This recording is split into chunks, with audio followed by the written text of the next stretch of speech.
আজকে আলোচনা করব কম্পিউটার বা সিএসসি ডিপার্টমেন্ট নিয়ে। এসএসসি পাশ করার পর অনেকে আমাকে মেসেজ করে জিজ্ঞাসা করেন, ভাই আমি পলিটেকনিকে কম্পিউটার বা সিএসসি ডিপার্টমেন্ট নিয়ে ডিপ্লোমা করতে চাই। বর্তমান প্রেক্ষাপটে এই ডিপার্টমেন্ট কেমন হবে, মেয়েদের জন্য কম্পিউটার ডিপার্টমেন্টটা কেমন, বা ভবিষ্যতে চাকরির সুযোগ আছে কিনা। তাই আজকের ভিডিওতে আমি একদম সহজভাবে বলবো কম্পিউটার ডিপার্টমেন্ট কার জন্য ভালো, কি কি চাকরির সুযোগ আছে এবং এই ডিপার্টমেন্ট নিয়ে পড়লে ভবিষ্যতে কি করতে পারবেন। প্রথমেই একটা বিষয় ক্লিয়ার করি, কম্পিউটার টেকনোলজি মানে শুধু কম্পিউটার চালানো বা এমএস ওয়ার্ড এক্সেল শেখা নয়।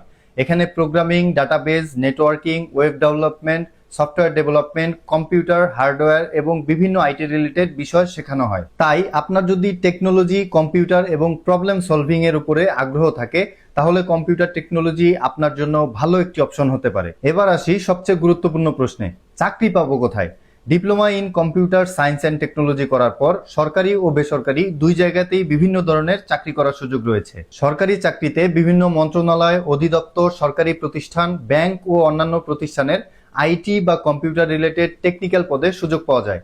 আর প্রাইভেট সেক্টরের সুযোগের ক্ষেত্র আরো বড়। আপনি software company, IT company, ISP, telecommunication company, bank, e commerce company কিংবা বিভিন্ন কর্পোরেট প্রতিষ্ঠানে কাজ করতে পারবেন। পদ হিসেবে হতে পারেন junior software developer, web developer, IT support engineer, network support, database related professional, system administrator কিংবা বিভিন্ন ধরনের আইটি এক্সিকিউটিভ। তবে এখানে একটা গুরুত্বপূর্ণ কথা আছে, কম্পিউটার টেকনোলজি এমন একটা ডিপার্টমেন্ট যেখানে শুধু ডিপ্লোমা সার্টিফিকেটের উপর নির্ভর করলে হবে না, কারণ এই সেক্টরে স্কিলের মূল্য অনেক বেশি। আপনি যদি প্রোগ্রামিং শিখতে চান তাহলে C, C plus plus, Python বা জাভা স্ক্রিপ্টের মতো ল্যাঙ্গুয়েজ দিয়ে শুরু করতে পারেন।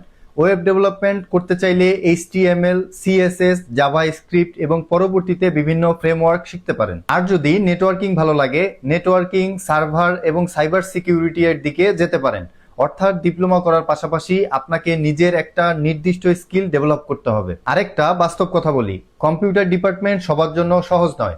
আপনাকে নিয়মিত কম্পিউটার নিয়ে প্র্যাকটিস করতে হবে, নতুন টেকনোলজি শিখতে হবে এবং অনেক সময় নিজের পড়াশোনার বাইরেও শেখার চেষ্টা করতে হবে, কারণ টেকনোলজি প্রতিনিয়ত পরিবর্তন হচ্ছে। আজ যে সফটওয়্যার বা টেকনোলজি জনপ্রিয়, কয়েক বছর পর সেটার জায়গায় নতুন টেকনোলজি চলে আসতে পারে। তাই আপনি যদি কম্পিউটার নিয়ে কাজ করতে ভালোবাসেন, প্রোগ্রামিং বা টেকনোলজি শেখার আগ্রহ থাকে এবং নিয়মিত প্র্যাকটিস করার মানসিকতা থাকে, তাহলে diploma in computer science and technology আপনার জন্য ভালো একটি চয়েস হতে পারে। কিন্তু শুধু কম্পিউটার ডিপার্টমেন্টে চাকরি বেশি এই কথা শুনে কেউ ভর্তি হবেন না। ডিপার্টমেন্ট বেছে নিন আপনার ইন্টারেস্ট আর স্কিলের সঙ্গে মিলিয়ে। আর মনে রাখবেন, ডিপ্লোমা আপনাকে একটি ফাউন্ডেশন দেবে, কিন্তু আপনার স্কিলই আপনার ক্যারিয়ার তৈরি করবে।